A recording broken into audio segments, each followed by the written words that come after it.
بسم الله الرحمن الرحیم. السلام علیکم. د ام پی نیوز ډیرو خوږو درنو کتونکو ستړي مشه په خیر راغلی. کتونکو یو د مزه یو ویډیو تاسو سره شریکوم. تاسو د سیټ ته دا ویډیو کته شي چې دا د استرالیا د کم ټیم چې دی څنګه چې تاسو ته پته ده چې کم ټي 20 ټورنمنت وشو پاره کې ماشاءالله زمون چې کم ټیمو د پاکستان هغه ډیر په خپل انداز باندې د کېلغه مظاهره وکړه او مخ په وړاندې یعنی یو میچ هم نه وبایللې خو بهرحال دا د نصیب خبرې دي. صرف په دې ټیم کې دا کوم ویډیو چې تاسو ښکاري دا د استرالیا ټیم دی ښه دا ګوره دی وس دی چې کله دا فاینل وګټو کنه نو زه به تاسو ته صرف د مسلمانۍ او یعنی د غیر مسلم توپ به ته ووایم چې د هغې فرق صرف تاسو ته ښیم ښه. په دې دویم کلیپ کې تاسو ته ښکاري دا زموږ د ټیم رضوان دی محمد رضوان صاحب چې دوی کله هغه میچ وګټي نو په دې کې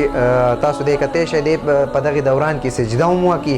او د هغې نه پس تاسو چې دا کوم کلیپ ګورئ دا دوی ته وقفه میلاو شي په دې ټیم کې نو دوی چې دی د رضوان صاحب چې دی هغه مونځ کوي نو زموږ شکر الحمدلله مسلمانان چې دي کنه هغه په هر ځای کې د خپل دین چې دی کنه د کوشش کوي چې دا د سربلندۍ طرف ته بوځي. لکه زه به تاسو ته دا وایم دا کوم ویډیو چې تاسو ته ښکاري دا د یو کلاړي دی دی په دې بوټ کې دا شراب دی او که بیر دی اوس دا هم نشو ویلی چې یاره څه دي بهرحال په هغې باندې تاسو پوه دی په دې بوټ کې اچوي او بیا یې داسې په دې خوله کې رااړوي او سکیدا د دوی سلیبریشن دی بیا یې د بل کلاړي له ورکې تاسو دا وګورئ چې یاره دا بس د بل د خپې نه ایستلی شوی ګنده بوټ دی او دوی په دې باندې سلیبریشن منوئ. نو بهرحال زمونږ به په نصیب کې نه خو زه تاسو ته دا ویم که چېرې زمونږ د ټیم پاکستان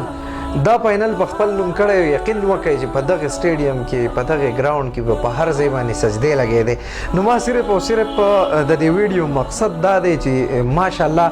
په دې باندې د الله پاک نه لاک لاک شکرګزاري وکړئ. د الله پاک لاک لاک شکر دی چې مونږ